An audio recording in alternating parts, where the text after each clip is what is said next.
Olá, colega. Você sabe qual trabalhador rural tem direito a se aposentar sem necessidade de contribuir para a Previdência Social? Meu nome é Antônio Soares, sou advogado e professor universitário e esse é mais um vídeo da série Advogando na Área Previdenciária do nosso canal Advocacia a Jato.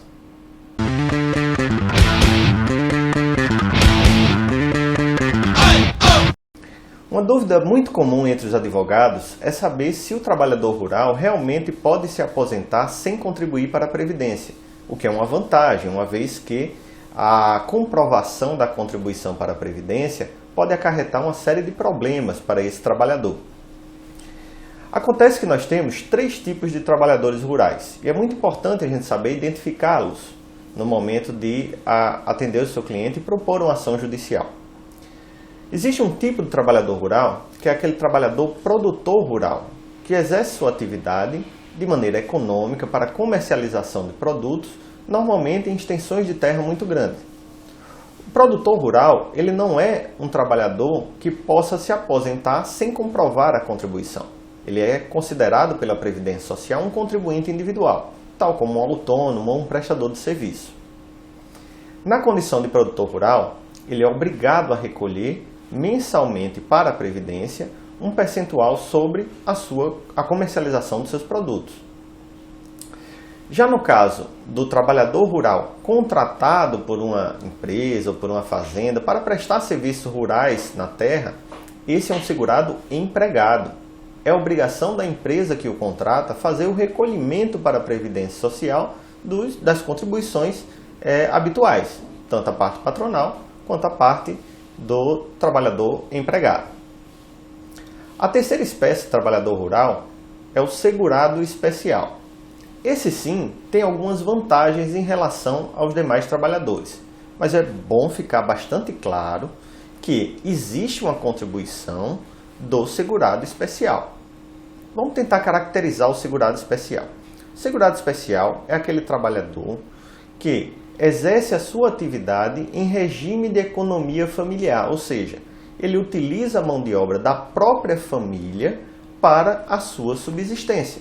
Isso acontece dentro de uma pequena porção de terra. A lei fixa em 4 módulos fiscais.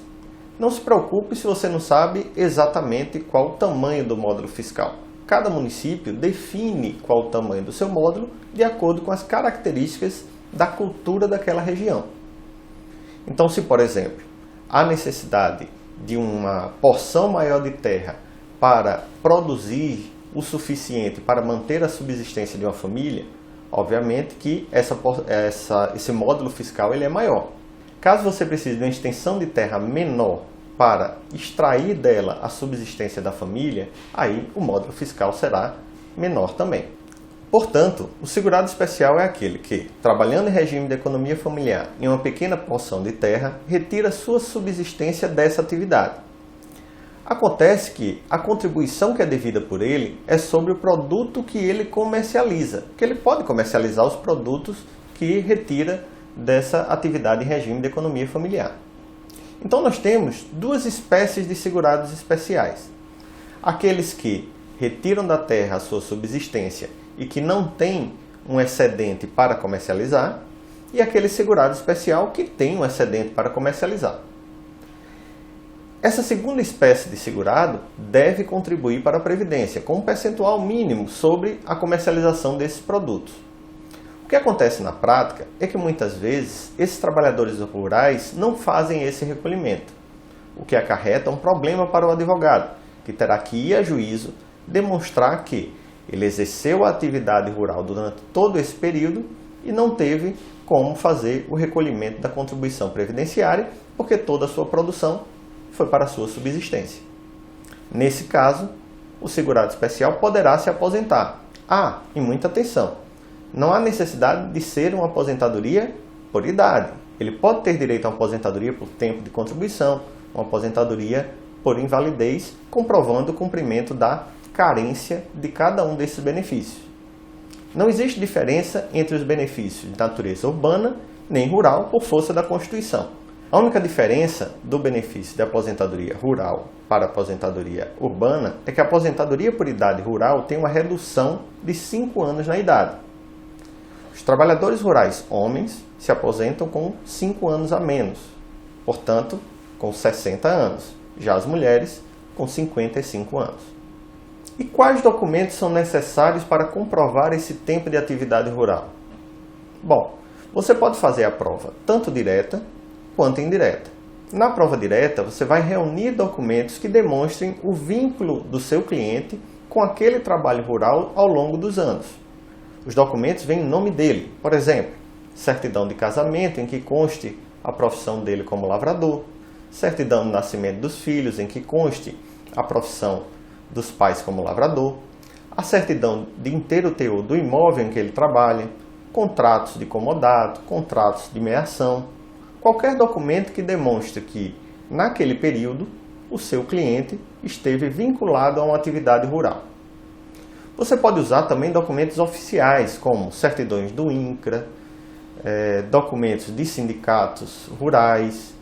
Você pode usar também a certidão do Tribunal Regional Eleitoral, que mostra que ele sempre residiu naquele território rural. A prova também pode ser indireta. Como assim? Você pode utilizar, para a prova do exercício do trabalho rural, documentos que estejam relacionados à família do seu cliente.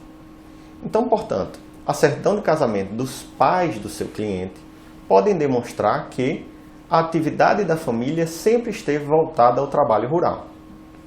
A certidão de inteiro teor do imóvel dos pais do seu cliente também é uma boa alternativa para comprovar um tempo de atividade muito remoto. Aliás, é importante saber que a jurisprudência já admite o reconhecimento do tempo rural a partir dos 12 anos de idade. E se a atividade é em regime de economia familiar, não se exige que a prova seja feita no nome diretamente de um dos beneficiários. O mesmo pode acontecer em relação à esposa do trabalhador.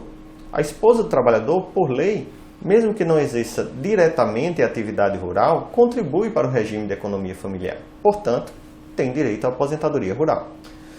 Se você gostou desse vídeo, deixe a sua avaliação. Também é muito importante para nós que você faça perguntas. Faça nos comentários aí a sua pergunta e tire a sua dúvida para que a gente possa responder nos próximos vídeos. Muito obrigado a todos, um abraço e até a próxima.